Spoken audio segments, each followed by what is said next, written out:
चलो हाँ, आज हम भाषा की दूसरी महत्वपूर्ण क्लास लेके आए हुए हैं।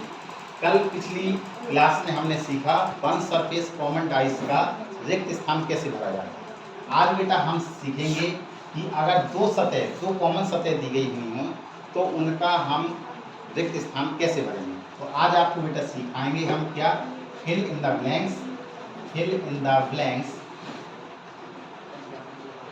The blanks of two surface common dice. तो इसको बेटा हिंदी में कहा जाता है कि दो सतह समान का रिक्त स्थान भरना। तो देखिए बेटा, जैसे आपने पिछली कक्षा में वन सरफेस कॉमन डाइस का रिक्त स्थान भरना सीखा हुआ है, टू कॉपी आप आज यहाँ पे दो सतह समान का रिक्त स्थान भरना सीखेंगे। वन सरफेस कॉमन डाइस में आप प्रत्येक सतह का विपरीत ज्ञात कर सकते थे, लेकिन टू सरफेस कॉमन डाइस में आप प्रत्येक सतह का विपरीत ज्ञात नहीं कर पाएंगे। तो आप बेटा कैसे ज्ञात करते हैं? जैसे मान लें कि एक प्रश्न लेकर मैं आपको इससे को समझाने का प्रयास करता हूँ। जैसे मान लिया कि एक प्रश्न में आपकी 6 रंगों के नाम लिखे हुए हैं। 6 रंग कौन कौन से लिखे हुए हैं? आपके एक 6 रंगों के नाम लिखे हैं, जिनमें से नाम लिखा हुआ है, एक को कहा गया है ब्लैक, एक को बेटा रेड कहा गया है, एक आपको बेटा ब्लू कहा गया है, और एक आपको बेटा ग्रीन कहा गया है, और एक को आपको बेटा पिंक कहा गया है, एक को बेटा आपको ऑरेंज कहा गया है। 1 2 3 4 5 6 रंगों के नाम दिए, ठीक है। अब इनको बेटा आकृतियों में इस रूप से सजाया गया है। मान लीजिए कि यहाँ पे आपका बेटा लिखा है ब्लैक, और यहाँ पे बेटा आपको लिखा है रेड, और यहाँ पे लिखा ब्लू। दूसरी आकृति में बेटा आपको लिखा हुआ है ब्लू, और यहाँ पे बेटा ब्लैक, और यहाँ पे बेटा आपको ग्रीन लिखा है, ठीक है। और तीसरी आकृति आपको जो दी हुई है वो आपको आकृति इस रूप में बनी हुई है कि यहाँ पे बेटा आपको लिखा है पिंक, और यहाँ पे बेटा आपको लिखा है ऑरेंज, और आपको क्वेश्चन मार्क का निशान से आपको रिक्त स्थान भरना है। तो बेटा कैसे रिक्त स्थान भरेंगे? तो आपको बेटा क्या करना है कि सबसे पहले दो आकृति जो आपको शुरू में दी होती है, उन दोनों आकृतियों से आप विपरीत निकालना सीखेंगे।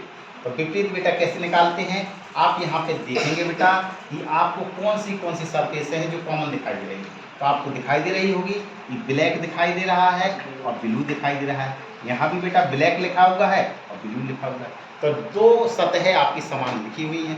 तो इसमें बेटा क्या होता है कि जो अनकॉमन सरफेस होता है वो बेटा एक दूसरे का सीधा विपरीत होता है। तो अनकॉमन सरफेस बेटा कौन से बचे हुए हैं? एक आपका रेड और एक आपका ग्रीन।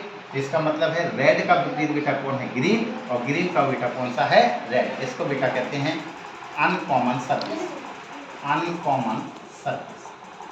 अब बेटा आपको क्या करना है कि इन आकृतियों से आप सबसे पहले इनके विपरीत निकालेंगे। तो रेड का जो विपरीत है वो क्या है आपका बेटा? ग्रीन। और आप अगर ब्लैक का निकालना चाहते हैं तो ब्लैक का विपरीत बे होगा। इन दोनों सतहों में जो सतह ना दिखाई दे रही हो, वे दोनों ही सतह इसकी विपरीत होंगी। तो विपरीत बेटा कौन कौन सी होंगी आपकी? एक आपको बेटा पिंक नहीं दिखाई दे रही है, और एक बेटा कौन सी सतह नहीं दिखाई दे रही है? ऑरेंज नहीं दिखाई दे रही है। और इसी प्रकार से बेटा अगर हम ब्लू का विपरीत निकालना चाहें तो आपका बेटा या तो बेटा पिंक होगा या आपका बेटा ऑरेंज होगा। तो अब बेटा इन विपरीतों के हिसाब से अब आपको बेटा चंदा मामा की आकृति बनानी है। चंदा मामा की बेटा आकृति कैसे बनाते हैं? इस तरीके से बनाते हैं। अब आपको बेटा लिखने का तरीका क्या है? वन सरफेस कॉमन डाइस के अनुसार आप यहाँ पे बेटा one surface common dice of first dice लिखते थे। वन सरफेस का हम क्या करते थे, जो कॉमन सरफेस होता था फर्स्ट डाइस का, वो यहाँ पे लिखते थे। लेकिन इस टू सरफेस कॉमन डाइस में आपको बेटा यहाँ से जो शुरुआत करनी है वो आपको लिखना है अनकॉमन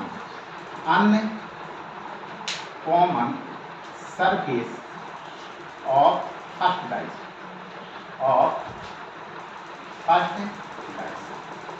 पहली आकृति का, पहले पासे का जो बेटा अनकॉमन हो, वहां आपको बेटा यहां से शुरुआत करनी है। तो इसको कहते हैं बेटा 1 और इसको बेटा 2 और इसको बेटा 3।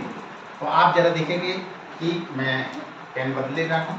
तो यहाँ पे बेटा आपका जो अनकॉमन सरफेस था वो कहाँ से स्टार्ट हुआ है, रेड से। तो आपको बेटा क्लॉकवाइज में आप घुमाएंगे तो आप देखेंगे 1 स्थान पे कितना लिखा हुआ है, रेड। दूसरे स्थान पे क्या लिखा है, ब्लू। और तीसरे स्थान पे बेटा ब्लैक। अब इनको बेटा इन आकृतियों में भर देंगे। तो आपको रेड यहाँ फर्स्ट स्थान पे कितना भरना है, आपको रेड। दूसरे स्थान पे बेटा क्या भरना है, आपको ब्लू। तीसरे स्थान पे बेटा क्या लिखा हुआ है, ब्लैक। अब जरा देखिए रेड का विपरीत क्या लिखा हुआ है, रेड का विपरीत है डायरेक्ट क्या, ग्रीन। तो यहाँ पे बेटा एक ग्रीन। अब बेटा क्या लिखा है, ब्लू। तो ब्लू का विपरीत क्या है, ब्लू का विपरीत आपको बताया या तो पिंक होगा या ऑरेंज होगा। तो यहाँ पे बेटा आप क्या भर देंगे, एक बार पिंक भर देंगे या आप बेटा ऑरेंज भर देंगे। इसी प्रकार से यहाँ पर भी आप क्या भर देंगे, पिंक भर देंगे या ऑरेंज भर देंगे। क्योंकि आप जानते हैं ब्लैक का विपरीत क्या दिया गया है, पिंक या ऑरेंज।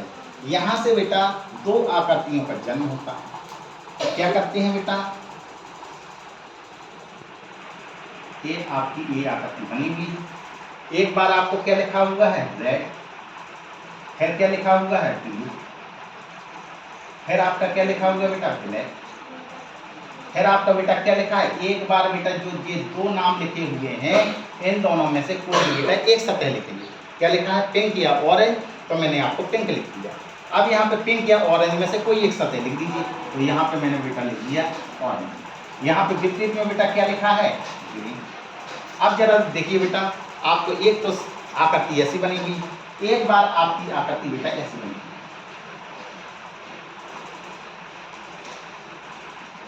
ये कितना लिखा हुआ है बेटा, रेड। ये कितना लिखा हुआ है, ब्लू। ये कितना लिखा हुआ है बेटा, ब्लैक। ये बेटा एक बार आपने पिंक ले लिया तो अब क्या बनना है यहाँ पे बेटा, ऑरेंज। अब यहाँ पे बेटा ऑरेंज ले चुके थे तो अब यहाँ पे बेटा मैंने पिंक भर दिया। यहाँ बेटा क्या है, ग्रीन। तो ग्रीन चल। अब जरा देखिए बेटा, अब खाली स्थान वाली आकृति को देखिए। आपको मैंने बताया कि उस सतह से स्टार्टिंग कर दीजिए और क्लॉकवाइज घुमाइए कि तीर की जो नोक होती है, एरो का निशान खाली स्थान में समाप्त हो जाए। तो आप क्या करेंगे बेटा, इसको ऐसा बनाएंगे। आइए बेटा सुनिए, इसका मतलब है पिंक से स्टार्ट होना है और ऑरेंज कहाँ होना चाहिए, बीच में। अब इस आकृति को देखिए आप, पिंक से स्टार्ट करना है, ऑरेंज बीच में होना चाहिए। तो पिंक से स्टार्ट करना है और ऑरेंज बीच में होना चाहिए। तो बेटा बताइए कौन सी आकृति है। तो इसके अनुसार तो खाली स्थान पे बेटा आपका क्या आया हुआ है, रेड। अब इसके अनुसार देखिए बेटा खाली स्थान पे क्या आ रहा है। तो देखेंगे बेटा, आप पिंक से शुरुआत करना है, ऑरेंज आपका लास्ट होना चाहिए। तो पिंक से शुरुआत है और ऑरेंज आपका बेटा क्या होना चाहिए, लास्ट। ऑरेंज पिंक से स्टार्ट करना है और ऑरेंज कहाँ होना चाहिए, बीच में। अच्छा, पिंक से स्टार्ट करना है, ऑरेंज से स्टार्टिंग करनी है। पेन बदले रहा हूँ, जी आए बेटा सुनिए। तो इसका मतलब है इसके अनुसार क्या होगा, ग्रीन। आए बेटा सुनिए। तो इसका मतलब है खाली स्थान पे या तो बेटा आपका रेड आएगा या बेटा आपका ग्रीन आएगा। ठीक है। अगर बेटा आपका आंसर ऐसा नहीं लिखा हो तो आप बेटा ये लिखेगा, अपर्याप्त आंकड़े या निश्चित या ज्ञात नहीं कर सकते। ठीक है। टेस्ट में बेटा क्या होगा कि अगर आपका 1 सरफेस कॉमन डाइस है तो खाली स्थान में मात्र आपकी एक ही सरफेस आएगी। 2 सरफेस कॉमन डाइस होगा तो खाली स्थान में बेटा आपके 2 सरफेसें आएंगी। ठीक है, 2 सरफेस आएंगी। क्लियर। तो बेटा 1 सरफेस कॉमन डाइस में क्योंकि एक ही हिडन सरफेस होता था, इसीलिए उसमें जो खाली स्थान आता था वो एक ही सतह आती थी।